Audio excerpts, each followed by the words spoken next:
ਸ਼ਾ ਗਰੀਬ ਨਵਾਜ ਕਿਰਪਾ ਨਾ ਕਰਦੇ। ਗੁਰੂ ਗ੍ਰੰਥ ਸਾਹਿਬ ਦਾ ਸਰੂਪ ਭਾਈ ਗੁਰਦਾਸ ਜੀ ਕੋਲੋਂ ਨਾ ਲਿਖਵਾਉਂਦੇ, ਅੱਜ ਅਸੀਂ ਬੜੇ ਭੰਬਲ ਭੂਸੇ 'ਚ ਪਏ ਹੋਣਾ ਸੀ, ਭਟਕੇ ਹੋਣਾ ਸੀ। ਇਹ ਗੁਰੂ ਸਾਹਿਬ ਨੇ ਕਿਰਪਾ ਕੀਤੀ, ਆਪਣੇ ਸਨਮੁਖ ਆਪਣੇ ਸਾਹਮਣੇ ਸਾਰੀ ਗੁਰਬਾਣੀ ਸੰਪਾਦਨ ਕਰਵਾਈ ਹੈ ਤੇ ਉਹਦਾ ਸ੍ਰੀ ਹਰਿਮੰਦਰ ਸਾਹਿਬ 'ਚ ਪ੍ਰਕਾਸ਼ ਕੀਤਾ। ਧੁਰਵਾ ਬੰਨ ਦਿੱਤਾ ਵੀ ਗੁਰੂ ਘਰ 'ਚ ਕਿਸੇ ਮੂਰਤੀ ਦੀ ਪੂਜਾ ਨਹੀਂ ਹੋਣੀ, ਸ਼ਬਦ ਦੀ ਪੂਜਾ ਹੋਣੀ ਹੈ, ਸ਼ਬਦ ਦਾ ਸਤਿਕਾਰ ਹੋਣਾ, ਸ਼ਬਦ ਦਾ ਵਿਚਾਰ ਹੋਣਾ। 10ਵੇਂ ਜਾਮੇ 'ਚ ਮਹਾਰਾਜ ਕਲਗੀਧਰ ਜੀ ਨੇ ਸ੍ਰੀ ਗੁਰੂ ਗ੍ਰੰਥ ਸਾਹਿਬ ਜੀ ਦੇ ਅੱਗੇ ਮੱਥਾ ਟੇਕ ਕੇ ਬਚਨ ਹੀ ਕਰ ਦਿੱਤਾ, ਆਗਿਆ ਭਈ ਅਕਾਲ ਕੀ ਤਵੈ ਚਲਾਇਓ ਪੰਥ, ਸਭ ਸਿੱਖਣ ਕੋ ਹੁਕਮ ਹੈ ਗੁਰੂ ਮਾਨਿਓ ਗ੍ਰੰਥ। ਸਾਨੂੰ ਗੁਰੂ ਗ੍ਰੰਥ ਸਾਹਿਬ ਜੀ ਦੇ ਲੜ ਲਾਇਆ ਹੈ।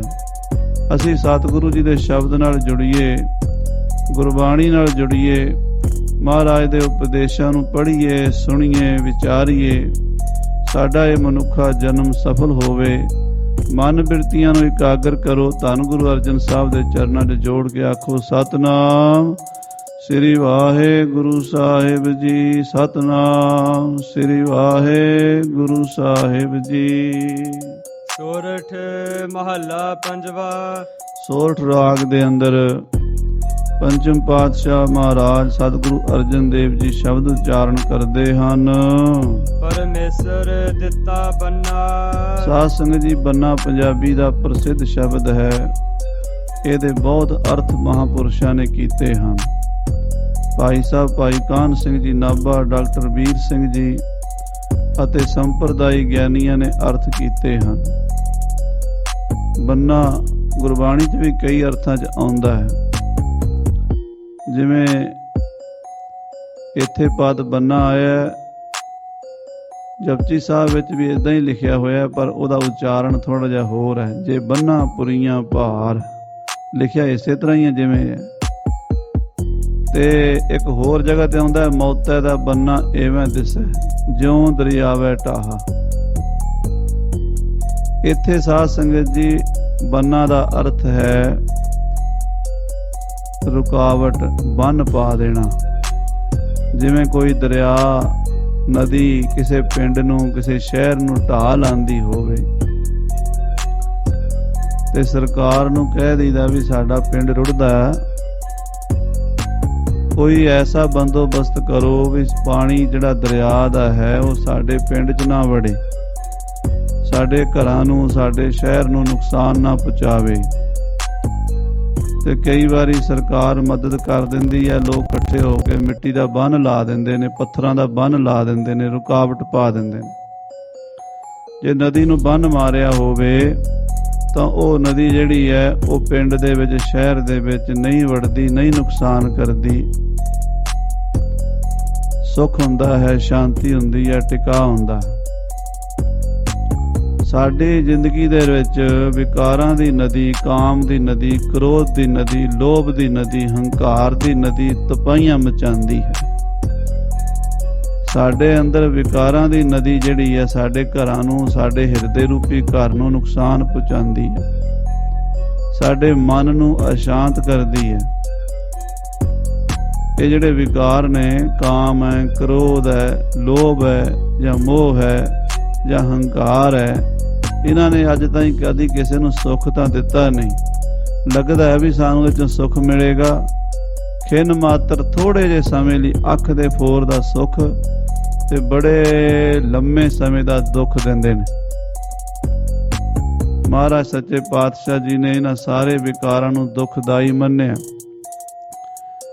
ਇਹਨਾਂ ਨੂੰ ਚੋਰ ਵੀ ਕਿਹਾ। ਏਕ ਨਗਰੀ ਪੰਚ ਚੋਰ ਬਸੀਅਲੇ, ਬਰਜਤ ਚੋਰੀ ਧਾਵੈ। ਇੱਕ ਨਗਰੀ ਦੇ ਵਿੱਚ, ਇੱਕ ਪਿੰਡ ਦੇ ਵਿੱਚ 5 ਚੋਰ ਰਹਿੰਦੇ ਨੇ। ਸਾਧ ਸੰਗਤ ਜੀ, ਵੈਸੇ 5 ਪਿੰਡਾਂ, 10 ਪਿੰਡਾਂ, 20 ਪਿੰਡਾਂ 'ਚ ਇੱਕ ਚੋਰ ਹੋਵੇ ਨਾ, ਇੱਕ ਚੋਰ ਤੇ 10-20 ਪਿੰਡਾਂ ਦੀ ਨੀਂਦ ਹਰਾਮ ਕਰਕੇ ਰੱਖਦਾ। ਇਲਾਕੇ 'ਚ ਲੋਕ ਡਰਦੇ ਨੇ ਵੀ ਸਾਡੇ ਇਲਾਕੇ 'ਚ ਇੱਕ ਨਾਮੀ ਚੋਰ ਹੈ, ਜਾਗਦੇ ਰਹੋ, ਪਤਾ ਨਹੀਂ ਕਿਹੜੇ ਵੇਲੇ ਉਹ ਦਾਲ ਆ ਜਾਵੇ, ਚੋਰੀ ਕਰਕੇ ਲੈ ਜਾ। ਇੱਕ ਚੋਰ 10 ਪਿੰਡਾਂ ਦੀ ਨੀਂਦ ਹਰਾਮ ਕਰਦਾ। ਜੇ ਇੱਕ ਪਿੰਡ 'ਚ 5 ਰਹਿੰਦੇ ਹੋਣ ਉਹਦਾ ਕੀ ਹਾਲ ਹੋਵੇਗਾ? ਆਖੋ ਵਾਹਿਗੁਰੂ। ਇੱਕ ਪਿੰਡ 'ਚ 5 ਰਹਿੰਦੇ ਹੋਣ ਉਸ ਪਿੰਡ ਉਹ ਪਿੰਡ ਕਿਵੇਂ ਵਸੇਗਾ? ਏਕ ਨਗਰੀ, ਸਾਡੀ ਇੱਕ ਨਗਰੀ ਹੈ ਦੇਹ ਰੂਪੀ ਜਾਂ ਮਨ ਰੂਪੀ, ਪੰਜ ਚੋਰ ਬਸੀਲੇ, ਪੰਜ ਚੋਰ ਵਸਦੇ ਨੇ। ਬਰਜਤ ਰੋਕਦਿਆਂ ਰੁਕਦੇ ਨਹੀਂ, ਚੋਰੀ ਧਾਵੈ, ਉਹ ਦਾਲ ਆ ਜਾਂਦੇ ਨੇ, ਚੋਰੀ ਕਰ ਜਾਂਦੇ ਨੇ, ਬੰਦੇ ਨੂੰ ਪਤਾ ਹੀ ਨਹੀਂ ਲੱਗਦਾ ਕੀ ਹੋ ਗਿਆ।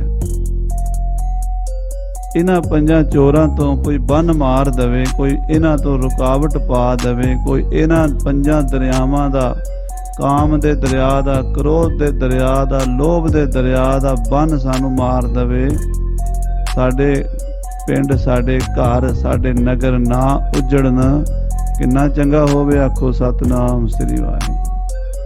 ਕੌਣ ਇਹ ਬੰਨ ਮਾਰ ਸਕਦਾ ਹੈ? ਕੌਣ ਇਸ ਰੁਕਾਵਟ ਪਾ ਸਕਦਾ ਹੈ? ਕੌਣ ਇਸ ਦੁੱਖ ਤੋਂ ਬਚਾ ਸਕਦਾ ਹੈ? ਮਹਾਰਾਜ ਪੰਜਵੇਂ ਪਾਤਸ਼ਾਹ ਕਹਿੰਦੇ ਪਰਮੇਸ਼ਰ। ਪਰਮੇਸ਼ਰ ਦਿੱਤਾ ਬੰਨਾ, ਪਰਮੇਸ਼ਰ ਨੇ ਬੰਨ ਪਾ ਦਿੱਤਾ, ਰੁਕਾਵਟ ਪਾ ਦਿੱਤੀ, ਦੁੱਖ ਨੇੜੇ ਨਹੀਂ ਆਉਂਦੇ। ਕਾਮ, ਕ੍ਰੋਧ, ਲੋਭ, ਹੰਕਾਰ ਨੇੜੇ ਨਹੀਂ ਆਉਂਦੇ। ਮਨ ਨੂੰ, ਤਨ ਨੂੰ ਸ਼ਾਂਤੀ ਹੁੰਦੀ ਹੈ, ਸੁੱਖ ਮਿਲਦਾ ਹੈ। ਬੰਨਾ ਨਾਮ ਪੁੱਤਰ ਦਾ ਵੀ ਹੈ, ਜਿਵੇਂ ਪਹਿਲਾਂ ਆਪਾਂ ਵਿਚਾਰ ਕੀਤੀ ਹੈ। ਪੰਜਾਬੀ ਦੇ ਵਿੱਚ ਲਾੜੇ ਨੂੰ ਵੀ ਬੰਨਾ ਕਹਿੰਦੇ ਨੇ। ਜਿਹੜੇ ਸਿਹਰੇ ਸੂਰੇ ਬੰਨ ਕੇ ਤਿਆਰ ਹੋਵੇ ਉਹਨੂੰ ਕਹਿੰਦੇ ਬੰਨਰਾ। ਪੁੱਤਰ ਨੂੰ ਵੀ ਬੰਨਾ ਕਹਿੰਦੇ, ਕਿਉਂਕਿ ਲਾੜਾ ਤਾਂ ਪੁੱਤਰ ਨਹੀਂ ਬਣਨਾ ਹੁੰਦਾ। ਪਰਮੇਸ਼ਰ ਨੇ ਪੁੱਤਰ ਦਿੱਤਾ। ਸਾਹਿਬ ਸ੍ਰੀ ਗੁਰੂ ਹਰਗੋਬਿੰਦ ਸਾਹਿਬ ਦਾ ਅਵਤਾਰ ਹੋਇਆ। ਦੁੱਖ ਰੋਗ ਦਾ ਡੇਰਾ ਪੰਨਾ, ਸਾਰੇ ਦੁੱਖ ਦਲਿੱਦਰ ਕਸ਼ਟ ਦੂਰ ਹੋ ਗਏ। ਪਰਮੇਸ਼ਰ ਨੇ ਗਿਆਨ ਰੂਪੀ ਪੁੱਤਰ ਦਿੱਤਾ। ਮਹਾਂਪੁਰਸ਼ਾਂ ਨੇ ਅਰਥ ਕੀਤਾ, ਗਿਆਨ ਰੂਪੀ ਪੁੱਤਰ ਦਿੱਤਾ। ਜਦੋਂ ਗਿਆਨ ਰੂਪੀ ਪੁੱਤਰ ਆ ਜਾਂਦਾ, ਅਗਿਆਨ ਦੇ ਕਰਕੇ ਹੋਣ ਵਾਲੇ ਸਾਰੇ ਦੁੱਖ ਦੂਰ ਹੋ ਜਾਂਦੇ ਨੇ। ਕਾਮ, ਕ੍ਰੋਧ, ਲੋਭ, ਮੋਹ, ਹੰਕਾਰ ਕਦੋਂ ਸਾਨੂੰ ਤੰਗ ਕਰਦੇ ਨੇ? ਜਦੋਂ ਅਸੀਂ ਅਗਿਆਨਤਾ 'ਚ ਹੁੰਦੇ ਹਾਂ। ਜਦੋਂ ਗਿਆਨ ਦਾ ਦੀਵਾ ਬਲ ਜਾਂਦਾ, ਉਦੋਂ ਇਹਨਾਂ ਚੋਰਾਂ ਦਾ ਜ਼ੋਰ ਨਹੀਂ ਚੱਲਦਾ।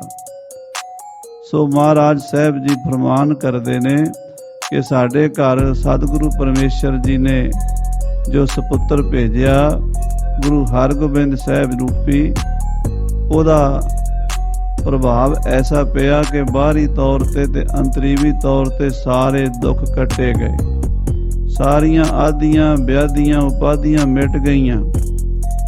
ਗਿਆਨ ਰੂਪੀ ਪੁੱਤਰ ਦੇ ਪੈਦਾ ਹੋਣ ਨਾਲ ਅਗਿਆਨ ਰੂਪੀ ਦੁਸ਼ਟ ਜਿਹੜਾ ਸੀ ਉਹ ਮਾਰਿਆ ਗਿਆ।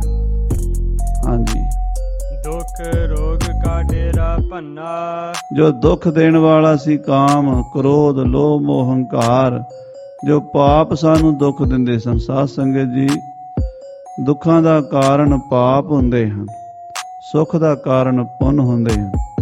ਅਸੀਂ ਜਿੰਨੇ ਵੀ ਸੰਸਾਰ ਦੇ ਜਾਂ ਪਿਛਲੇ ਜਨਮਾਂ 'ਚ ਪਾਪ ਕੀਤੇ ਨੇ, ਉਹਨਾਂ ਕਰਕੇ ਅਸੀਂ ਦੁਖੀ ਹੁੰਦੇ ਹਾਂ ਤੇ ਹੁੰਦੇ ਰਹਾਂਗੇ। ਜਿਹੜੇ ਅਸੀਂ ਪੁੰਨ ਕੀਤੇ ਨੇ, ਚੰਗੇ ਕੰਮ ਕੀਤੇ ਨੇ, ਉਹਨਾਂ ਦਾ ਫਲ ਸਾਨੂੰ ਸੁੱਖ ਮਿਲਦਾ ਹੈ, ਉਹ ਵੀ ਮਿਲਦਾ ਰਹਿੰਦਾ ਹੈ। ਸੱਚੇ ਪਾਤਸ਼ਾਹ ਕਹਿੰਦੇ, ਜਦੋਂ ਪਾਪ ਮਿਟ ਗਏ ਉਦੋਂ ਦੁੱਖ ਵੀ ਮਿਟ ਗਏ। ਜਦੋਂ ਪਰਮੇਸ਼ਰ ਦਾ ਨਾਮ ਰੂਪੀ ਪੁੱਤਰ ਪ੍ਰਾਪਤ ਹੋ ਗਿਆ, ਪਰਮੇਸ਼ਰ ਦੇ ਗਿਆਨ ਰੂਪੀ ਪੁੱਤਰ ਪ੍ਰਾਪਤ ਹੋ ਗਿਆ, ਤਾਂ ਅਗਿਆਨਤਾ ਦਾ ਜਿਹੜਾ ਦੁੱਖ ਸੀ, ਜਿਹੜਾ ਵਿਕਾਰਾਂ ਦਾ ਦੁੱਖ ਸੀ, ਉਹ ਦੂਰ ਹੋ ਗਿਆ। ਉਹਦਾ ਡੇਰਾ ਪੰਨਾ, ਉਹਦਾ ਡੰਡਾ ਡੇਰਾ ਚੁੱਕਿਆ ਗਿਆ, ਦੌੜ ਗਏ ਦੁੱਖ, ਸਾਰੇ ਦੌੜ ਗਏ, ਦੁੱਖਾਂ ਦਾ ਨਾਸ ਹੋ ਗਿਆ। ਹਾਂਜੀ, ਅਨੰਦ ਕਰਹਿ ਨਰ ਨਾਰੀ।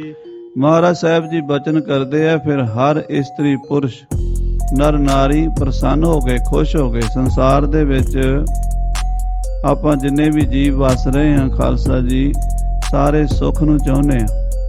ਕਿਸੇ ਨੂੰ ਵੀ ਪੁੱਛ ਲਓ, ਭਾਈ ਤੂੰ ਦੁਖੀ ਹੋਣਾ ਚਾਹੁੰਦਾ?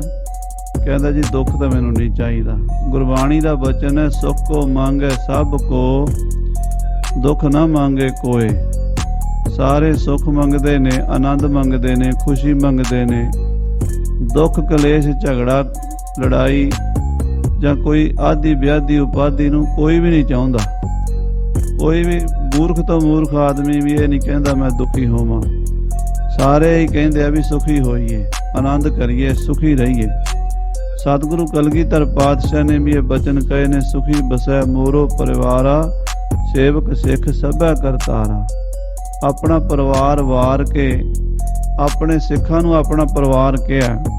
ਤੇ ਕਹਿਣ ਲੱਗੇ ਮੇਰੇ ਸਿੱਖ ਸੁਖੀ ਵਸਦੇ ਰਹਿਣ, ਆਨੰਦ ਵਿੱਚ ਰਹਿਣ, ਇਹਨਾਂ ਤੇ ਕੋਈ ਦੁੱਖ ਕਲੇਸ਼ ਨਾ ਆਵੇ। ਮਹਾਰਾਜ ਦਾ ਬਚਨ ਗੁਰਬਾਣੀ ਵਿੱਚ ਆਉਂਦਾ ਹੈ ਕਿ ਕਿਰਸਾਣੀ ਕਿਰਸਾਨ ਕਰੈ ਲੋਚੈ ਜੀਉ ਲਾਏ, ਹਲ ਜੋਤੈ ਉਦਮ ਕਰੈ ਮੇਰਾ ਪੁੱਤ ਧੀ ਖਾਏ। ਕਿਰਸਾਨ ਕਿਰਸਾਨੀ ਕਰਦਾ ਹੈ, ਖੇਤੀਬਾੜੀ ਕਰਦਾ ਹੈ, ਦੁਕਾਨਦਾਰ ਦੁਕਾਨ ਕਰਦਾ ਹੈ, ਵਪਾਰੀ ਵਪਾਰ ਕਰਦਾ ਹੈ। ਜਿੰਨੇ ਵੀ ਆਪਾਂ ਗ੍ਰਸਤੀ ਬੰਦੇ ਆ, ਕੋਈ ਨਾ ਕੋਈ ਕੰਮਕਾਰ ਸਾਨੂੰ ਨੌਕਰੀ, ਕੋਈ ਵਪਾਰ, ਕੋਈ ਖੇਤੀਬਾੜੀ ਅਸੀਂ ਕਰਦੇ ਹਾਂ। ਕਾਹਦੇ ਵਾਸਤੇ ਕਰਦੇ ਹਾਂ? ਇੰਨੀ ਮਿਹਨਤ ਕਾਹਦੇ ਵਾਸਤੇ ਕਰਦੇ ਹਾਂ? ਵੀ ਮੇਰਾ ਪੁੱਤ ਧੀ ਖਾਏ, ਮੇਰੇ ਬੱਚੇ, ਮੇਰਾ ਪਰਿਵਾਰ ਸੁਖੀ ਵਸੇ, ਸਾਰਿਆਂ ਨੂੰ ਟਾਈਮ ਸਿਰ ਰੋਟੀ ਮਿਲੇ, ਕੱਪੜਾ ਮਿਲੇ, ਪੜ੍ਹਾਈ ਲਿਖਾਈ ਮਿਲੇ, ਉਹਨਾਂ ਨੂੰ ਸਾਰੇ ਸੁੱਖ ਸੁਵਿਧਾ ਮਿਲਣ। ਇੱਦਾਂ ਮਹਾਰਾਜ ਗੁਰੂ ਨਾਨਕ ਸਾਹਿਬ, ਗੁਰੂ ਗੋਬਿੰਦ ਸਿੰਘ ਵੀ ਚਾਹੁੰਦੇ ਆ ਵੀ ਮੇਰੇ ਪਰਿਵਾਰ, ਜਿਹੜੇ ਮੇਰੇ ਸਿੱਖ ਨੇ, ਇਹ ਵੀ ਸੁਖੀ ਵਸਣ।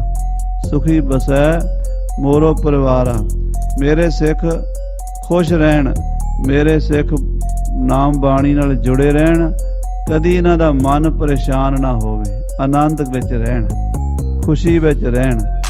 ਸਾਧ ਸੰਗਤ ਜੀ, ਇਹ ਗੱਲ ਵੱਖਰੀ ਹੈ ਕਿ ਸੰਸਾਰੀ ਲੋਕਾਂ ਨੂੰ ਇਹ ਪਤਾ ਹੀ ਨਹੀਂ ਵੀ ਆਨੰਦ ਮਿਲਣਾ ਕਿੱਥੋਂ ਹੈ। ਅਸੀਂ ਬਾਹਰੋਂ ਪਦਾਰਥਾਂ 'ਚੋਂ ਆਨੰਦ ਭਾਲਦੇ ਹਾਂ, ਸੰਸਾਰ ਦੇ ਸੁੱਖਾਂ ਵਿੱਚੋਂ ਆਨੰਦ ਭਾਲਦੇ ਹਾਂ, ਵਿਸ਼ਿਆਂ ਵਿਕਾਰਾਂ 'ਚੋਂ ਆਨੰਦ ਭਾਲਦੇ ਹਾਂ। ਜਿਹੜਾ ਆਨੰਦ ਮਿਲਣਾ ਸਤਿਗੁਰੂ ਮਹਾਰਾਜ ਸਾਹਿਬ ਜੀ ਦੀ ਬਾਣੀ ਵਿੱਚੋਂ, ਉਹ ਆਨੰਦ ਅਸੀਂ ਨਹੀਂ ਭਾਲ ਰਹੇ। ਮਹਾਰਾਜ ਰੋਜ਼ ਕਹਿੰਦੇ ਨੇ ਆਨੰਦ ਆਨੰਦ ਸਭ ਕੋ ਕਹੈ, ਸਾਰੇ ਕਹਿੰਦੇ ਆਨੰਦ ਆ ਗਿਆ, ਆਨੰਦ ਆ ਗਿਆ। ਆਨੰਦ ਆਨੰਦ ਸਭ ਕੋ ਕਹੈ, ਕਹਿਣ ਨੂੰ ਤੇ ਸਾਰੇ ਕਹਿੰਦੇ ਆ, ਆਨੰਦ ਗੁਰੂ ਤੇ ਜਾਣਿਆ, ਪਰ ਅਸਲੀ ਆਨੰਦ ਤਾਂ ਸਤਿਗੁਰੂ ਤੋਂ ਮਿਲਣਾ ਹੈ। ਗੁਰੂ ਸਾਹਿਬ ਤੋਂ ਪਤਾ ਲੱਗਣਾ ਵੀ ਆਨੰਦ ਕੀ ਹੈ। ਆਨੰਦ ਦੀ ਪਰਿਭਾਸ਼ਾ, ਆਨੰਦ ਦੀ ਡੈਫੀਨੇਸ਼ਨ ਵਿਦਵਾਨਾਂ ਨੇ ਕੀਤੀ ਹੈ ਕਿ ਜਿਸ ਨੂੰ ਪ੍ਰਾਪਤ ਕਰਕੇ ਮੁੜ ਕੇ ਦੁੱਖ ਨਾ ਹੋਵੇ। ਆਖੋ ਸਤਿਨਾਮ ਸ੍ਰੀ ਵਾਹਿਗੁਰੂ। ਜੇ ਇੱਕ ਵਾਰੀ ਆਪਾਂ ਨੂੰ ਆਨੰਦ ਆ ਗਿਆ, ਘੰਟੇ 2 ਘੰਟੇ ਬਾਅਦ ਉਹ ਆਨੰਦ ਚਲਾ ਗਿਆ, ਤਾਂ ਉਹ ਕਾਹਦਾ ਆਨੰਦ ਹੈ? ਕੁਝ ਸਮੇਂ ਲਈ ਤਾਂ ਸਾਧ ਸੰਗਤ ਜੀ ਆਪਾਂ ਵਿਸ਼ਿਆਂ ਵਿੱਚ ਆਨੰਦ ਮਾਣ ਸਕਦੇ ਹਾਂ। ਕਿਸੇ ਨੇ ਸ਼ਰਾਬ ਪੀਤੀ ਹੈ, ਉਹਨੂੰ ਮਾੜਾ ਜਿਹਾ ਸਰੂਰ ਆਇਆ ਤੇ ਉਹ ਕਹਿੰਦਾ ਵੀ ਆ ਬੜਾ ਆਨੰਦ ਆਇਆ, ਪਰ ਉਹ ਜਿਹੜੀ ਸ਼ਰਾਬ ਹੈ, ਉਹਦਾ ਨਸ਼ਾ ਹੈ, ਉਹਦਾ ਸਰੂਰ ਹੈ, ਉਹ 2-4 ਘੰਟਿਆਂ ਬਾਅਦ ਉਤਰ ਜਾਣਾ।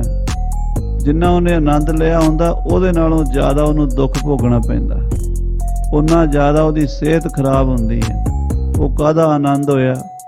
ਜਿੰਨੇ ਵੀ ਪਦਾਰਥ ਦੇ ਆਨੰਦ ਨੇ, ਕਿਸੇ ਵੀ ਪਦਾਰਥ ਦਾ ਆਨੰਦ ਹੈ, ਛਿਣ ਭੰਗਰ ਹੈ। ਅਸਲੀ ਆਨੰਦ ਉਹ ਹੈ ਜਿਹੜਾ ਇੱਕ ਵਾਰੀ ਆਵੇ, ਮੁੜ ਕੇ ਜਾਵੇ ਨਾ, ਸਦਾ ਹੀ ਬਣਿਆ ਰਵੇ। ਸੋ ਉਹ ਆਨੰਦ ਸਤਿਗੁਰੂ ਮਹਾਰਾਜ ਸਾਹਿਬ ਜੀ ਤੋਂ ਪ੍ਰਾਪਤ ਹੁੰਦਾ ਹੈ। ਹੁਣ ਗੁਰੂ ਅਰਜਨ ਸਾਹਿਬ ਜੀ ਕਹਿੰਦੇ, ਜਦੋਂ ਐਸਾ ਨਾਮ ਰੂਪੀ ਗਿਆਨ ਰੂਪੀ ਪੁੱਤਰ ਪੈਦਾ ਹੋਇਆ, ਪਰਮੇਸ਼ਰ ਨੇ ਐਸਾ ਇਹ ਬੰਨ ਲਾਇਆ ਕਿ ਰੁਕਾਵਟ ਪਾ ਦਿੱਤੀ, ਵਿਕਾਰ ਸਾਡੇ ਘਰ ਨਹੀਂ ਵੜ ਸਕਦੇ। ਤਾਂ ਫਿਰ ਕੀ ਹੋਇਆ? ਅਨੰਦ ਕਰਹਿ ਨਰ ਨਾਰੀ। ਹਰ ਇਸਤਰੀ ਪੁਰਸ਼ ਜਿਹੜਾ ਨਾਮ ਜਪਣ ਵਾਲਾ ਆਨੰਦ ਕਰਦਾ। ਇਹ ਨਹੀਂ ਵੀ ਕੇਵਲ ਪੁਰਸ਼ਾਂ ਵਾਸਤੇ ਮਹਾਰਾਜ ਕਹਿ ਰਹੇ ਨੇ, ਇਸਤਰੀਆਂ ਵਾਸਤੇ ਵੀ। ਅਵਸਥਾ ਜਿਹੜੀ ਹੈ ਉਹ ਗੁਰੂ ਸਾਹਿਬ ਦੀ ਕਿਰਪਾ ਨਾਲ ਬਾਣੀ ਚੋਂ ਬਣ ਜਾਂਦੀ। ਬਹੁਤ ਸਾਰੀਆਂ ਮਹਾਂਪੁਰਸ਼ ਇਸਤਰੀਆਂ ਵੀ ਹੋਈਆਂ ਜਿਨ੍ਹਾਂ ਨੂੰ ਬ੍ਰਹਮ ਗਿਆਨ ਦੀ ਦਾਤ ਪ੍ਰਾਪਤ ਹੋਈ। ਮਾਈ ਭਾਗੋ ਜੀ, ਜਿਨ੍ਹਾਂ ਦਾ ਜੰਗ ਵਿੱਚ ਮੁਕਤਸਰ ਦੇ ਪ੍ਰਸੰਗ ਵਿੱਚ ਆਪਾਂ ਜ਼ਿਕਰ ਪੜ੍ਹਦੇ ਹਾਂ।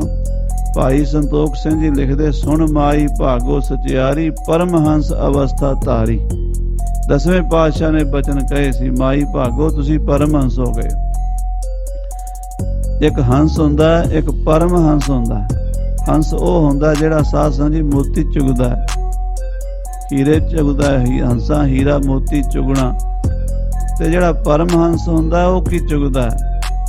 ਉਹ ਗੁਰੂ ਕੇ ਸ਼ਬਦ ਰੂਪੀ ਮੋਤੀ ਚੁਗਦਾ ਹੈ। ਉਹ ਪਰਮਹੰਸ, ਮਾਈ ਭਾਗੋ ਨੂੰ ਪਰਮਹੰਸ ਦੀ ਅਵਸਥਾ, ਬ੍ਰਹਮ ਗਿਆਨ ਦਾ ਸਿਖਰ ਹੈ। ਜੋ ਗੁਰੂ ਘਰ 'ਚ 2 ਹੀ ਮਹਾਂਪੁਰਸ਼ਾਂ ਨਾਲ ਪਰਮਹੰਸ ਸ਼ਬਦ ਮਿਲਦਾ ਸਾਨੂੰ। ਹੋਣਗੇ ਤਾਂ ਹੋਰ ਵੀ ਬੜੇ, ਪਰ ਦੋਵਾਂ ਦੇ ਨਾਲ ਲਿਖਿਆ ਮਿਲਦਾ। ਇੱਕ ਤਾਂ ਭਾਈ ਪਾਰੋ ਪਰਮਹੰਸ, ਭਾਈ ਗੁਰਦਾਸ ਜੀ ਦੀ 11ਵੀਂ ਵਾਰ ਦੇ ਵਿੱਚ ਜ਼ਿਕਰ ਆਉਂਦਾ, ਡੱਲੇ ਦਾ ਰਹਿਣ ਵਾਲਾ, ਮਲਸੀਆਂ ਨਕੋਦਰ ਦੇ ਇਲਾਕੇ 'ਚ ਡੱਲਾ ਪਿੰਡ ਹੈ, ਸੁਲਤਾਨਪੁਰ ਤੋਂ ਉਰੇ ਹੈ। ਉਹ ਉੱਥੋਂ ਦੇ ਗੁਰਸਿੱਖ ਹੋਏ ਨੇ ਭਾਈ ਪਾਰੋ ਜੀ, ਗੁਰੂ ਅਮਰਦਾਸ ਸਾਹਿਬ ਦੇ। ਉਹਨਾਂ ਦੀ ਪਰਮਹੰਸ ਅਵਸਥਾ ਸੀਗੀ। ਭਾਈ ਸਾਹਿਬ ਲਿਖਦੇ ਨੇ, ਭਾਈ ਪਾਰੋ ਪਰਮਹੰਸ ਪੂਰੇ ਸਤਿਗੁਰ ਕਿਰਪਾ ਧਾਰੀ। ਗੁਰੂ ਅਮਰਦਾਸ ਸਾਹਿਬ ਜੀ ਇੱਥੋਂ ਤੱਕ ਬਚਨ ਕੀਤਾ ਸੀ, ਭਾਈ ਪਾਰੋ ਜੀ ਤੁਹਾਡੀ ਤੇ ਸਾਡੀ ਅਵਸਥਾ ਇੱਕ ਹੋ ਗਈ ਹੈ, ਤੁਹਾਡੇ ਸਾਡੇ 'ਚ ਹੁਣ ਕੋਈ ਫਰਕ ਨਹੀਂ ਰਿਹਾ, ਤੁਸੀਂ ਗੱਦੀ ਸੰਭਾਲ ਲਓ, ਅਸੀਂ ਜੋਤੀ ਜੋਤ ਸਮਾ ਜਾਈਏ। ਭਾਈ ਪਾਰੋ ਕਹਿਣ ਲੱਗਾ, ਗਰੀਬ ਨਵਾਜ ਸੱਚੇ ਪਾਤਸ਼ਾਹ, ਜੇ ਕੋਈ ਰੇਤ ਦਾ ਕਣ ਸ਼ਮੇਰ ਪਰਬਤ ਦੀ ਬਰਾਬਰੀ ਕਰਨੀ ਚਾਹੇ ਉਹ ਨਹੀਂ ਕਰ ਸਕਦਾ। ਮਹਾਰਾਜ ਤੁਸੀਂ ਪਰਮੇਸ਼ਰ ਹੋ, ਮੈਂ ਤੁਹਾਡੇ ਚਰਨਾਂ ਦਾ ਦਾਸ ਹਾਂ। ਸਾਧ ਸੰਗਤ ਜੀ, ਗੁਰੂ ਘਰ ਦੇ ਵਿੱਚ ਇਹ ਵਡਿਆਈ ਹੈ ਕਿ ਬ੍ਰਹਮ ਗਿਆਨੀ ਮਹਾਂਪੁਰਸ਼ ਹੋ ਕੇ ਵੀ ਕਦੀ ਆਪਣੇ ਮੂੰਹ ਤੋਂ ਹੰਕਾਰ ਦਾ ਬਚਨ ਨਹੀਂ ਬੋਲਦੇ, ਨਿਮਾਣੇ ਭਗਤ ਬਣ ਕੇ ਰਹਿੰਦੇ ਹਨ। ਮਹਾਰਾਜ ਸੱਚੇ ਪਾਤਸ਼ਾਹ ਮੈਨੂੰ ਆਪਣੇ ਚਰਨਾਂ 'ਚ ਥਾਂ ਦਿਓ। ਤੇ ਸਤਿਗੁਰਾਂ ਨੇ ਬਚਨ ਕੀਤਾ ਸੀ, ਭਾਈ ਪਾਰੋ ਫਿਰ ਤੁਸੀਂ ਇਹ ਪੰਜ ਭੂਤਕ ਸਰੀਰ ਤਿਆਗ ਦਿਓ ਤੇ ਸੱਚਖੰਡ ਚਲੇ ਜਾਓ। ਗੁਰੂ ਦਾ ਬਚਨ ਮੰਨ ਕੇ ਆਪਣੇ ਨਗਰ ਗਏ ਸਨ। ਆਪਣੀ ਘੋੜੀ ਸਤਿਗੁਰੂ ਅਮਰਦਾਸ ਸਾਹਿਬ ਜੀ ਦੇ ਚੜ੍ਹਨ ਵਾਸਤੇ ਭੇਜ ਦਿੱਤੀ ਸੀ। ਆਪਣੇ ਘਰ ਦਾ ਸਮਾਨ ਲੋੜਵੰਦਾਂ ਗਰੀਬਾਂ 'ਚ ਵੰਡ ਦਿੱਤਾ ਸੀ। ਜਪਜੀ ਸਾਹਿਬ ਦਾ ਪਾਠ ਕਰਕੇ ਭਾਈ ਪਾਰੋ ਸਾਹਿਬ ਸੱਚਖੰਡ ਗਏ ਸਨ। ਗੁਰੂ ਅਮਰਦਾਸ ਸਾਹਿਬ ਜੀ ਨੇ ਬਚਨ ਕੀਤਾ ਸੀ, ਭਾਈ ਪਾਰੋ ਪਰਮਹੰਸ ਤੁਹਾਡੀ ਸਾਡੇ ਘਰ ਨਾਲ ਰਿਸ਼ਤੇਦਾਰੀ ਬਣੇਗੀ। ਉਹਨਾਂ ਦੇ ਪੋਤਰੇ ਬਾਬਾ ਨਰੈਣ ਦਾਸ ਜੀ, ਜਿਨ੍ਹਾਂ ਦੀ ਬੇਟੀ ਮਾਤਾ ਦਮੋਦਰੀ ਗੁਰੂ ਹਰਗੋਬਿੰਦ ਸਾਹਿਬ ਜੀ ਦੇ ਮਹਿਲ ਬਣੇ ਸਨ। ਸੋ ਸਾਧ ਸੰਗਤ ਜੀ, ਭਾਈ ਪਾਰੋ ਪਰਮਹੰਸ ਤੇ ਮਾਤਾ ਬੀਬੀ ਭਾਗੋ ਜੀ, ਉਹਨਾਂ ਬਾਰੇ ਬਚਨ ਆਉਂਦਾ, ਸੁਣ ਮਾਈ ਭਾਗੋ ਸਚਿਆਰੀ, ਪਰਮਹੰਸ ਅਵਸਥਾ ਧਾਰੀ। ਉਹ ਵੀ ਪਰਮਹੰਸ ਸਨ। ਤੋ ਕਹਿਣ ਦਾ ਭਾਵ ਹੈ ਵੀ ਇਸਤਰੀ ਹੋਵੇ ਪੁਰਸ਼ ਹੋਵੇ, ਪਰਮੇਸ਼ਰ ਦਾ ਨਾਮ ਜਪ ਕੇ ਪਰਮਹੰਸ ਅਵਸਥਾ ਤੱਕ ਪਹੁੰਚ ਸਕਦੇ ਨੇ, ਆਨੰਦ ਦੀ ਅਵਸਥਾ ਤੱਕ ਪਹੁੰਚ ਸਕਦੇ ਨੇ। ਆਨੰਦ ਕਰਹਿ ਨਰ ਨਾਰੀ। ਮਹਾਰਾਜ ਕਹਿੰਦੇ ਜਦੋਂ ਪਰਮੇਸ਼ਰ ਦਾ ਨਾਮ ਜਪਿਆ, ਭਾਵੇਂ ਕੋਈ ਇਸਤਰੀ ਭਾਵੇਂ ਪੁਰਸ਼, ਸਾਰੇ ਆਨੰਦ ਸਰੂਪ ਹੋ ਗਏ ਹਨ। ਘਰ ਘਰ ਵਿੱਚ ਗੁਰੂ ਨਾਨਕ ਦੇਵ ਜੀ ਨੇ ਖੁਸ਼ੀਆਂ ਬਖਸ਼ੀਆਂ। ਭਾਈ ਗੁਰਦਾਸ ਜੀ ਨੇ ਲਿਖਿਆ ਨਾ, ਹੋਵੇ ਕੀਰਤਨ ਸਦਾ ਵਿਸੋਆ। ਵਿਸੋਆ ਵਿਸਾਖੀ ਨੂੰ ਕਹਿੰਦੇ ਆ। ਵਿਸਾਖੀ ਕੀ ਹੁੰਦੀ ਹੈ? ਸਾਧ ਸੰਗਤ ਜੀ, ਵੈਸਾਖ, ਜਦੋਂ ਸਾਖਾਂ ਖਿੜਦੀਆਂ ਨੇ, ਜਦੋਂ ਪ੍ਰਕਾਸ਼ ਹੁੰਦਾ, ਜਦੋਂ ਸੁੱਖ ਹੁੰਦਾ, ਆਨੰਦ ਹੁੰਦਾ, ਘਰ 'ਚ ਦਾਣੇ ਆਉਂਦੇ ਨੇ, ਮੇਲੇ ਲੱਗਦੇ ਨੇ, ਦੁਨੀਆ ਖੁਸ਼ੀ ਮਨਾਉਂਦੀ ਹੈ। ਹੋਵੇ ਕੀਰਤਨ, ਜਦੋਂ ਪਰਮੇਸ਼ਰ ਦਾ ਕੀਰਤਨ ਹੁੰਦਾ, ਉਦੋਂ ਮਨ ਵਿੱਚ ਵਿਸੋਆ ਹੁੰਦਾ, ਮਨ 'ਚ ਵਿਸਾਖੀ ਆਉਂਦੀ, ਮਨ 'ਚ ਖੁਸ਼ੀ ਆਉਂਦੀ ਹੈ। ਘਰ ਘਰ ਬਾਬਾ ਗਾਵੀਏ, ਵੱਜਣ ਤਾਲ ਮਿਰਦੰਗਰ ਬਾਬਾ। ਧੰਨ ਗੁਰੂ ਨਾਨਕ ਸਾਹਿਬ ਨੇ ਪੂਰੇ ਸੰਸਾਰ ਦੇ ਵਿੱਚ, ਵਿਸ਼ਵ ਦੇ ਵਿੱਚ ਘਰ ਘਰ ਦੇ ਵਿੱਚ ਰੌਣਕਾਂ ਲਾਤੀਆਂ। ਜਿੱਥੇ ਅੰਮ੍ਰਿਤ ਵੇਲੇ ਉੱਠ ਕੇ ਸਿੱਖ ਬਾਣੀ ਪੜ੍ਹਦਾ, ਨਾਮ ਜਪਦਾ, ਕੀਰਤਨ ਕਰਦਾ, ਉਹਦੀਆਂ ਸਾਰੀਆਂ ਚਿੰਤਾਵਾਂ, ਉਹਦੇ ਸਾਰੇ ਫਿਕਰ, ਉਹਦੇ ਸਾਰੇ ਡਰ ਲੈ ਜਾਂਦੇ ਨੇ। ਆਨੰਦ ਹੀ ਆਨੰਦ ਬਣ ਜਾਂਦਾ। ਆਨੰਦ ਕਰਹਿ ਨਰ ਨਾਰੀ। ਮਹਾਰਾਜ ਕਹਿੰਦੇ ਹਰ ਇਸਤਰੀ ਪੁਰਸ਼ ਪਰਮੇਸ਼ਰ ਦਾ ਨਾਮ ਜਪ ਕੇ ਆਨੰਦ ਕਰਦੇ ਹਨ। ਹਰੇ ਹਰੇ ਪ੍ਰਭ ਕਿਰਪਾ ਧਾਰੀ। ਉਸ ਵਾਹਿਗੁਰੂ ਹਰੀ ਪਰਮੇਸ਼ਰ ਨੇ ਕਿਰਪਾ ਕੀਤੀ, ਹਰ ਵੇਲੇ ਹੀ ਕਿਰਪਾ ਕੀਤੀ, ਹਰ ਵੇਲੇ ਹੀ ਸੁੱਖ ਬਣ ਗਿਆ। ਜਦੋਂ ਪਰਮੇਸ਼ਰ ਦਾ ਨਾਮ ਜਪੀਦਾ ਨਾ, ਫਿਰ ਸਾਧ ਸੰਗਤ ਜੀ ਹਰ ਵੇਲੇ ਆਨੰਦ ਹੈ। ਦੁੱਖ ਕਦੋਂ ਹੁੰਦਾ? ਜਦੋਂ ਨਾਮ ਭੁੱਲ ਜਾਂਦਾ। ਆਖਾਂ ਜੀਵਾਂ ਵਿਸਰੈ ਮਰ ਜਾਉ। ਜਦੋਂ ਅਸੀਂ ਵਾਹਿਗੁਰੂ ਵਾਹਿਗੁਰੂ ਵਾਹਿਗੁਰੂ ਵਾਹਿਗੁਰੂ ਵਾਹਿਗੁਰੂ ਜਪ ਰਹੇ ਹੁੰਦੇ ਆ, ਉਦੋਂ ਅਸੀਂ ਸੁੱਖ ਵਿੱਚ ਹੁੰਦੇ ਆ। ਜਦੋਂ ਸਾਡਾ ਮਨ ਹੋਰ ਖਿਆਲਾਂ ਵਿੱਚ ਚਲਾ ਜਾਂਦਾ, ਵਾਹਿਗੁਰੂ ਸਿਮਰਨ ਸਾਨੂੰ ਭੁੱਲ ਜਾਂਦਾ, ਉਦੋਂ ਅਸੀਂ ਦੁਖੀ ਹੁੰਦੇ ਹਾਂ। ਤੇ ਜਦੋਂ ਮਹਾਰਾਜ ਨੇ ਕਿਰਪਾ ਕਰ ਦਿੱਤੀ ਕਿਸੇ ਦੇ ਉੱਤੇ, ਬਹੁਤ ਕਿਰਪਾ ਹੁੰਦੀ ਹੈ ਵਾਹਿਗੁਰੂ ਦੀ। ਬਚਨ ਆਉਂਦਾ ਬਾਣੀ ਵਿੱਚ, ਸਭਨਾ ਉੱਪਰ ਨਦਰ ਪ੍ਰਭ ਤੇਰੀ। ਇਹ ਵਾਹਿਗੁਰੂ, ਸਾਰਿਆਂ ਤੇ ਤੇਰੀ ਨਿਗਾਹ ਹੈ, ਸਾਰਿਆਂ ਤੇ ਤੇਰੀ ਕਿਰਪਾ ਹੈ, ਸਾਰਿਆਂ ਤੇ ਤੇਰੀ ਮਿਹਰ ਹੈ। ਅਗਲੀ ਪੰਕਤੀ 'ਚ ਕਹਿੰਦੇ, ਕਿਸੇ ਥੋੜੀ ਕਿਸੇ ਹੈ ਕਨੇਰੀ। ਕਿਸੇ ਤੇ ਕਿਰਪਾ ਥੋੜੀ ਹੈ, ਕਿਸੇ ਤੇ ਜ਼ਿਆਦਾ ਹੈ। ਤੇ ਸ਼ੰਕਾਵਾਦੀ ਜਿਹੜੇ ਅੱਜ ਕੱਲ੍ਹ ਤਰਕਵਾਦੀ ਲੋਕ ਨੇ, ਉਹ ਕਹਿੰਦੇ ਰੱਬ ਵਿਤਕਰਾ ਕਰਦਾ, ਕਿਸੇ ਤੇ ਥੋੜੀ ਨਿਗਾਹ ਕਰਦਾ, ਕਿਸੇ ਤੇ ਜ਼ਿਆਦੀ ਕਰਦਾ। ਸਾਧ ਸੰਗਤ ਜੀ, ਵਾਹਿਗੁਰੂ ਤਾਂ ਨਹੀਂ ਵਿਤਕਰਾ ਕਰਦਾ, ਪਰ ਸਾਡੇ ਭਾਂਡੇ ਹੀ ਵੱਡੇ ਛੋਟੇ ਹਨ। ਆਖੋ ਸਤਿਨਾਮ ਸ੍ਰੀ ਵਾਹਿਗੁਰੂ।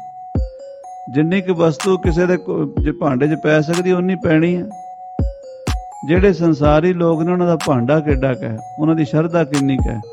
ਮਹਾਰਾਜ ਸਾਨੂੰ ਰੋਟੀ ਦੇਣ 'ਚ ਵਧੀਆ, ਕੱਪੜਾ ਮਿਲ ਜੇ, ਕਾਕੇ ਦੀ ਕੁੜਮਾਈ ਚੰਗੇ ਘਰ 'ਚ ਹੋ ਜੇ, ਦੁਕਾਨ ਤੇ ਗਾਹਕ ਚੰਗੇ ਹੋਣ, ਅਸੀਂ ਇੰਨਾ ਕੁਝ ਹੀ ਮੰਗਦੇ ਹਾਂ, ਇੰਨਾ ਹੀ ਮਿਲਦਾ।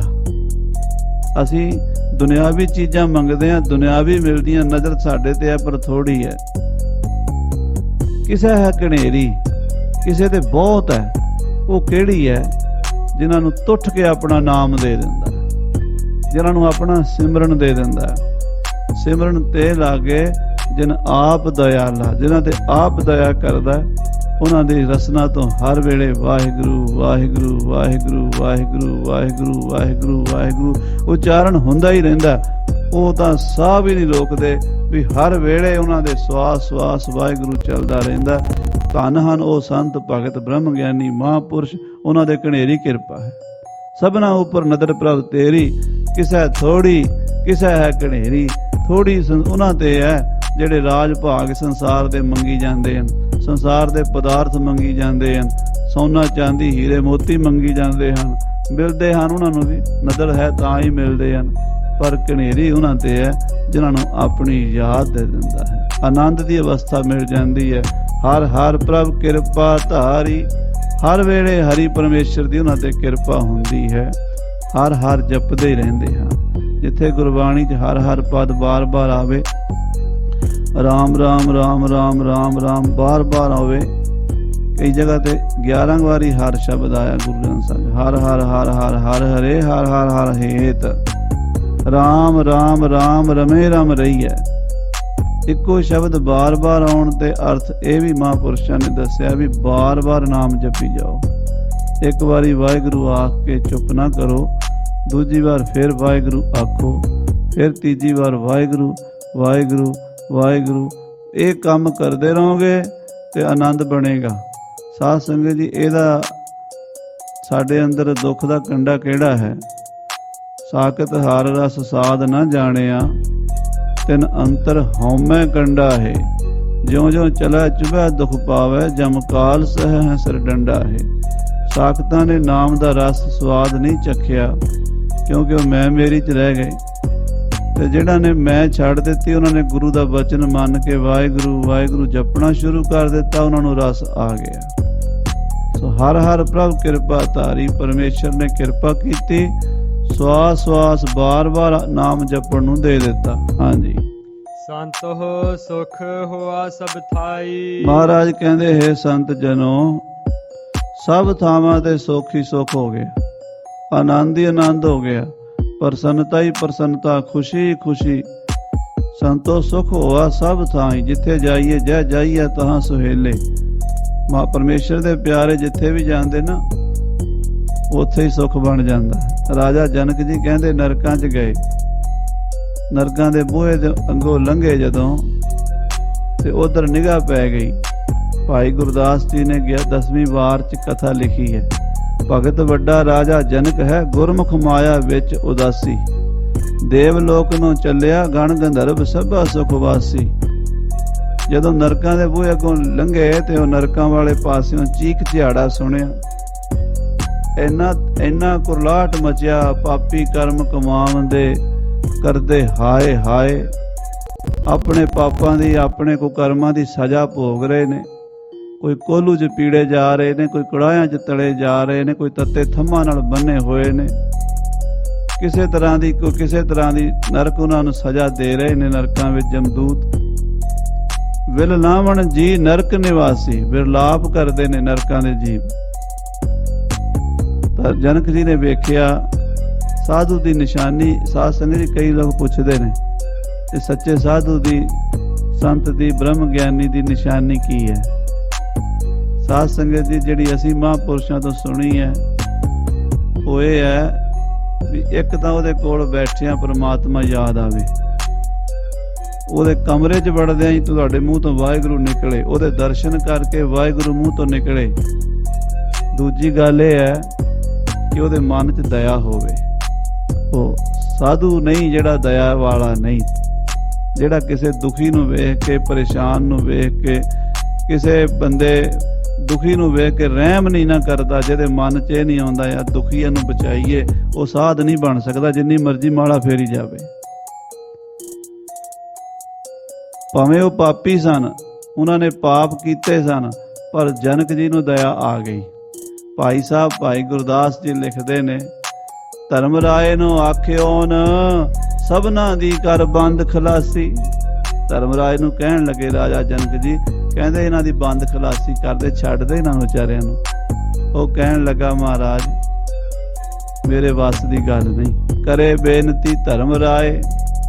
ਧਰਮ ਰਾਏ ਹੱਥ ਜੋੜ ਕੇ ਕਹਿੰਦਾ, ਹਉ ਸੇਵਕ ਠਾਕ ਕਰਿਆ ਬਿਨਾਸੀ। ਮੈਂ ਤਾਂ ਜੀ ਵਾਹਿਗੁਰੂ ਦਾ ਨੌਕਰ ਹਾਂ, ਪਰਮੇਸ਼ਰ ਨੇ ਮੇਰੀ ਡਿਊਟੀ ਲਾਈ ਪਾਪੀਆਂ ਨੂੰ ਸਜ਼ਾ ਦੇਣ ਦੀ, ਮੈਂ ਦੇ ਰਿਹਾ।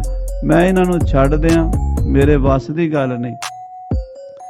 ਜਨਕ ਜੀ ਕਹਿੰਦੇ, ਕੋਈ ਪ੍ਰੋਸੀਜਰ, ਕੋਈ ਤਰੀਕਾ ਕੋਈ ਹੈ? ਉਹ ਕਹਿਣ ਲੱਗਾ, ਮਹਾਰਾਜ ਇੱਕ ਤਰੀਕਾ ਵੀ ਜਿੰਨੇ ਇਹਨਾਂ ਨੇ ਪਾਪ ਕੀਤੇ ਨਾ, ਐਨੇ ਕੋਈ ਪੁੰਨ ਜਮ੍ਹਾਂ ਕਰਾ ਦੇਵੇ। ਜਿੰਨੇ ਇਹਨਾਂ ਨੇ ਪਾਪ ਕੀਤੇ ਨੇ ਪਾਪੀਆਂ ਨੇ, ਉਹਨੇ ਪੁੰਨ ਕੋਈ ਦੇ ਦੇਵੇ, ਛੱਡ ਦਿਆਂਗੇ। ਜਨਕ ਜੀ ਕਹਿੰਦੇ, ਐਨੇ ਪੁੰਨ ਕਿੱਥੋਂ ਲਿਆਈਏ? ਬੰਦਾ ਜ਼ਿੰਦਗੀ 'ਚ ਪਾਪ ਵੀ ਕਰਦਾ, ਬੰਦਾ ਜ਼ਿੰਦਗੀ 'ਚ ਪੁੰਨ ਵੀ ਕਰਦਾ। ਅਕਸਰ ਕੀ ਹੁੰਦਾ ਵੀ ਪਾਪਾਂ ਵਾਲਾ ਪਲੜਾ ਭਾਰੀ ਹੁੰਦਾ। ਪੁੰਨ ਤੇ ਕਦੀ ਕਦੀ ਕਰਦਾ ਤੇ ਉਹਦਾ ਵੀ ਵਿਖਾਵਾ ਕਰਦਾ ਵੀ ਮੈਂ ਪੁੰਨ ਕਰ ਰਿਹਾ। ਪਾਪ ਬਹੁਤ ਕਰਦਾ, ਲੁਕਾ ਕੇ ਰੱਖਦਾ, ਆਪਣੇ ਪਾਪ ਜ਼ਾਹਰ ਨਹੀਂ ਹੋਣ ਦਿੰਦਾ। ਸੰਸਾਰ ਦੇ ਵਿੱਚ ਪਾਪਾਂ ਦੀ ਜਿਹੜੀ ਪਰਸੈਂਟੇਜ ਉਹ ਜ਼ਿਆਦਾ ਹੈ ਤੇ ਜਿਹੜੀ ਪੁੰਨਾਂ ਦੀ ਉਹ ਘੱਟ ਹੈ। ਕਿਵੇਂ ਕਰੀਏ? ਇੰਨੇ ਪੁੰਨ ਕਿੱਥੋਂ ਲਿਆਈਏ? ਕਹਿੰਦੇ, ਹੋਰ ਕੋਈ ਤਰੀਕਾ ਹੈ? ਉਹ ਕਹਿੰਦਾ, ਹਾਂ ਇੱਕ ਹੋਰ ਵੀ ਹੈ। ਕੋਈ ਬ੍ਰਹਮ ਗਿਆਨੀ ਮਹਾਂਪੁਰਸ਼ ਆਪਣੀ ਜ਼ਿੰਦਗੀ ਦੇ ਸਿਮਰਨ ਅਭਿਆਸ ਵਿੱਚੋਂ ਇੱਕ ਘੜੀ ਦਾ ਸਿਮਰਨ ਦੇ ਦੇਵੇ। ਇਹ ਦੂਸਰਾ ਤਰੀਕਾ ਹੈ। ਭਾਈ ਸਾਹਿਬ ਗੁਰਦਾਸ ਜੀ ਕਹਿੰਦੇ, ਰਾਜਾ ਜਨਕ ਜੀ ਕਹਿੰਦੇ, ਠੀਕ ਹੈ, ਲਿਆਓ। ਗਹਿਣੇ ਧਰਿਓਨ ਇੱਕ ਨਾਮ, ਇੱਕ ਘੜੀ ਦਾ ਸਿਮਰਨ। ਗਹਿਣੇ ਧਰਿਆ, ਪਲੜੇ 'ਚ ਪਾਇਆ ਤੱਕੜੀ ਦੇ, ਦੂਜੇ ਪਾਸੇ ਪਾਪੀਆਂ ਦੇ ਪਾਪ ਪਾਏ, ਸਾਰੀ ਦੁਨੀਆ ਦੇ ਪਾਪ। ਗਹਿਣੇ ਧਰਿਓਨ ਇੱਕ ਨਾਮ, ਪਾਪਾਂ ਨਾਲ ਕਰੇ ਨਿਰਜਾਸੀ। ਜਦੋਂ ਤੋਲਿਆ, ਪਾਸਿੰਗ ਪਾਪ ਨਾ ਪੁੱਜਣੀ। ਉਹ ਸਾਰੇ ਪਾਪ ਪੈਂਦੇ ਗਏ, ਪਰ ਨਾਮ ਵਾਲਾ ਪਲੜਾ ਭਾਰੀ ਰਿਹਾ, ਉਹ ਪਾਸਕੂ ਵੀ ਨਹੀਂ ਹੋਏ। ਨਰਕੋਂ ਛੁੱਟੇ ਜੀ ਜੰਤ, ਕੱਟੀ ਗਲੋਂ ਸਿਲਕ ਜਮ ਫਾਸੀ। ਸਾਰੇ ਹੀ ਨਰਕ ਖਾਲੀ ਕਰਵਾ ਦਿੱਤੇ ਜਨਕ ਜੀ ਨੇ। ਨਾਮ ਜਪਣ ਵਾਲਾ ਜਿੱਥੇ ਵੀ ਜਾਵੇ, ਉੱਥੇ ਹੀ ਸੱਚਖੰਡ ਬਣਾ ਦਿੰਦਾ ਹੈ। ਸੰਤੋ ਸੁਖ ਹੋਆ ਸਭ ਥਾਈ, ਉਹ ਨਰਕਾਂ ਵਿੱਚ ਵੀ ਸਵਰਗ ਬਣਾ ਦਿੰਦਾ। ਧੰਨ ਗੁਰੂ ਅਰਜਨ ਦੇਵ ਸੱਚੇ ਪਾਤਸ਼ਾਹ ਤੱਤੀ ਤਵੀ ਤੇ ਬੈਠੇ ਹੋਏ ਨੇ। ਤੱਤਾ ਰੇਤਾ ਸੀਸ ਵਿੱਚ ਪੈ ਰਿਹਾ ਹੈ, ਸਰੀਰ ਛਾਲੇ ਛਾਲੇ ਹੋ ਗਿਆ ਤੇ ਕਹਿ ਰਹੇ ਨੇ, ਤੇਰਾ ਕੀਆ ਮੀਠਾ ਲੱਗੈ ਹਰ ਨਾਮ ਪਦਾਰਥ ਨਾਨਕ ਮੰਗੈ। ਉਹ ਤੱਤੀ ਤਵੀ ਤੇ ਵੀ ਸੁੱਖ ਤੇ ਆਨੰਦ ਮਾਣ ਰਹੇ ਨੇ। ਇਸ ਤੋਂ ਵੱਡਾ ਦੁੱਖ ਕੀ ਹੋ ਸਕਦਾ ਸਾਧ ਸੰਗਤ ਜੀ, ਕਿ ਤਵੀ ਥੱਲੇ ਲਾਲ ਹੋਵੇ, ਤੱਤਾ ਰੇਤਾ ਉੱਤੇ ਪੈ ਰਿਹਾ ਹੋਵੇ, ਸਰੀਰ ਸਾਰਾ ਛਾਲੇ ਛਾਲੇ ਹੋਵੇ ਤੇ ਅੰਦਰੋਂ ਸੱਚੇ ਪਾਤਸ਼ਾਹ ਦਾ ਆਨੰਦ ਤੇ ਖੇੜਾ ਜਿਉਂ ਕਾ ਤਿਉਂ ਬਰਕਰਾਰ ਹੋਵੇ। ਸੰਤੋ ਸੁਖ ਹੋਆ ਸਭ ਥਾਈ, ਫਿਰ ਸਭ ਥਾਵਾਂ ਤੇ ਸੁੱਖ ਤੇ ਆਨੰਦ ਬਣ ਜਾਂਦਾ ਹੈ। ਪਾਰ ਬ੍ਰਹਮ ਪੂਰਨ ਪਰਮੇਸ਼ਰ, ਰਵ ਰਹਿਆ ਸਭਨੀ ਜਾਈ। ਉਹ ਪਾਰ ਬ੍ਰਹਮ ਪਰਮੇਸ਼ਰ ਵਾਹਿਗੁਰੂ ਜੋ ਪਰੇ ਤੋਂ ਪਰੇ ਵਿਆਪਕ ਹੈ, ਜੋ ਪੂਰਨ ਹੈ, ਜੋ ਸਾਰਿਆਂ ਦਾ ਸੁਆਮੀ, ਸਾਰੀ ਸ਼ਕਤੀਆਂ ਦਾ ਮਾਲਕ, ਮਾਇਆ ਦਾ ਪਤੀ ਹੈ। ਐਸ਼ਵਰਿਆ ਸੰਯੁਕਤ ਸਾਹ ਪਰਮੇਸ਼ਵਰ। ਈਸ਼ਵਰ ਦੇ ਲੱਛਣ ਵਿਦਵਾਨਾਂ ਨੇ ਕੀਤੇ ਨੇ। ਜਿਹਦੇ ਕੋਲ ਐਸ਼ਵਰਿਆ ਹੋਵੇ, ਐਸ਼ਵਰਿਆ ਮੈਨੇ ਮਾਇਆ ਹੋਵੇ, ਵਿਭੂਤੀ ਹੋਵੇ, ਰਾਜ ਭਾਗ ਹੋਵੇ, ਹੁਕਮ ਚੱਲਦਾ ਹੋਵੇ, ਉਹਨੂੰ ਕਹਿੰਦੇ ਨੇ ਈਸ਼ਵਰ।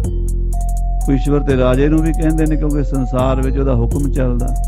ਪਰ ਪਰਮ ਈਸ਼ਵਰ ਜਿਹੜਾ ਰਾਜਿਆਂ ਦਾ ਵੀ ਰਾਜਾ, ਮਹਾਰਾਜਿਆਂ ਦਾ ਵੀ ਮਹਾਰਾਜ, ਜਿਹਦਾ ਹੁਕਮ ਰਾਜੇ ਮਹਾਰਾਜੇ ਵੀ ਨਹੀਂ ਮੋੜ ਸਕਦੇ। ਰਾਜਨ ਕੇ ਰਾਜਾ ਮਹਾਰਾਜਨ ਕੇ ਮਹਾਰਾਜਾ, ਐਸੋ ਰਾਜ ਛੋੜ और दूजा कौन ध्याई है। तुम हो सब राजन के राजा, आपे आप गरीब निवाजा। ओ परमेश्वर रब रहया सब नी जाई। हर जगह ते रमिया होया।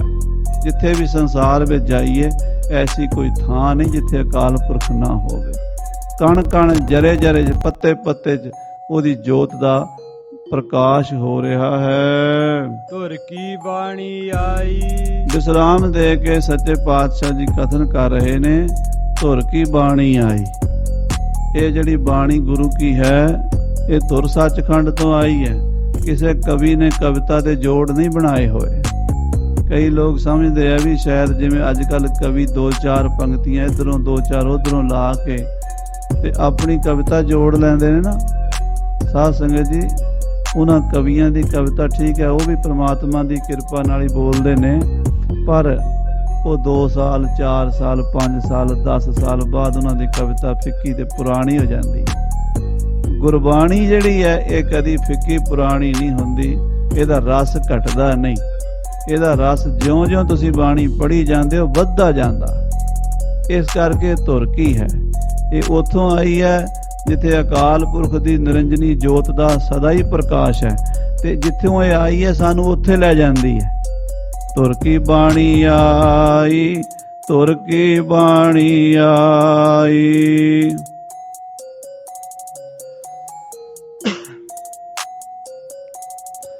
ਧੁਰ ਕੀ ਬਾਣੀ ਆਈ, ਧੁਰ ਕੀ ਬਾਣੀ ਆਈ। ਸਾਧ ਸੰਗਤ ਜੀ, ਜਦੋਂ ਇਹੋ ਜਿਹਾ ਸ਼ਬਦ ਹੋਵੇ ਸੌਖਾ ਉਹਨੂੰ ਪੜ੍ਹਿਆ ਕਰੋ, ਕਿਉਂਕਿ ਸਾਨੂੰ ਸਾਰਾ ਦਿਨ ਬਾਹਰ ਬਾਜ਼ਾਰ ਵਿੱਚ ਗੁਰਬਾਣੀ ਪੜ੍ਹਨ ਦਾ ਕੋਈ ਟਾਈਮ ਨਹੀਂ ਮਿਲਦਾ। ਗੁਰੂ ਘਰ 'ਚ ਹੀ ਆਪਾਂ ਬੈਠੇ, ਤੇ ਇੱਥੇ ਵੀ ਜੇ ਆਪਾਂ ਆਪਣੀ ਰਸਨਾ ਨੂੰ ਨਾ ਹਿਲਾਈਏ ਫਿਰ ਕਦੋਂ ਜਪਾਂਗੇ। ਸਾਰੇ ਪੜੋ, ਧੁਰ ਕੀ ਬਾਣੀ ਆਈ, ਧੁਰ ਕੀ ਬਾਣੀ ਆਈ। ਇਹ ਧੁਰ ਤੋਂ ਅਕਾਲ ਪੁਰਖ ਦੇ ਸੱਚਖੰਡ ਮੰਡਲ ਤੋਂ ਗੁਰੂ ਸਾਹਿਬ ਸੱਚੇ ਪਾਤਸ਼ਾਹ ਗੁਰੂ ਨਾਨਕ ਦੇਵ ਜੀ ਲੈ ਕੇ ਆਏ ਨੇ। ਇਹ ਬਾਣੀ ਧੁਰ ਸੱਚਖੰਡ ਤੋਂ ਆਈ ਹੈ। ਹਾਂਜੀ, ਤਿਨ ਸਗਲੀ ਚਿੰਤ ਮਿਟਾਈ। ਬਾਣੀ ਨੇ ਆ ਕੇ ਕੀਤਾ ਕੀ ਹੈ? ਕਈ ਲੋਕ ਸਾਧ ਸੰਗਤ ਜੀ ਅੱਜ ਕੱਲ੍ਹ ਸਵਾਲ ਕਰਦੇ ਨੇ, ਨਾਮ ਜਪਣ ਦਾ ਕੀ ਫਾਇਦਾ, ਬਾਣੀ ਪੜ੍ਹਨ ਦਾ ਕੀ ਫਾਇਦਾ, ਅੰਮ੍ਰਿਤ ਵੇਲੇ ਉੱਠਣ ਦਾ ਕੀ ਫਾਇਦਾ, ਅੰਮ੍ਰਿਤ ਛਕਣ ਦਾ ਕੀ ਫਾਇਦਾ। ਹੁਣ ਕੀ ਦਸੀਏ, ਇਹ ਤਾਂ ਜਦੋਂ ਕੋਈ ਕਰੇਗਾ ਨਾ ਉਦੋਂ ਪਤਾ ਲੱਗੇਗਾ। ਆਖੋ ਸਤਿਨਾਮ ਸ੍ਰੀ ਵਾਹਿਗੁਰੂ। ਬਾਣੀ ਸਾਡੇ ਮਨ ਦੀਆਂ ਚਿੰਤਾਵਾਂ ਮਿਟਾਉਂਦੀ ਹੈ, ਸਾਡੇ ਫਿਕਰ ਦੂਰ ਕਰਦੀ ਹੈ, ਸਾਡੇ ਡਰ ਦੂਰ ਕਰਦੀ ਹੈ। ਆ ਸੰਸਾਰ 'ਚ ਹਰ ਬੰਦਾ ਚਿੰਤਤ ਹੈ। ਮਹਾਰਾਜ ਕਹਿੰਦੇ ਚਿੰਤਤ ਹੀ ਦੀਸੈ ਸਭ ਕੋਏ।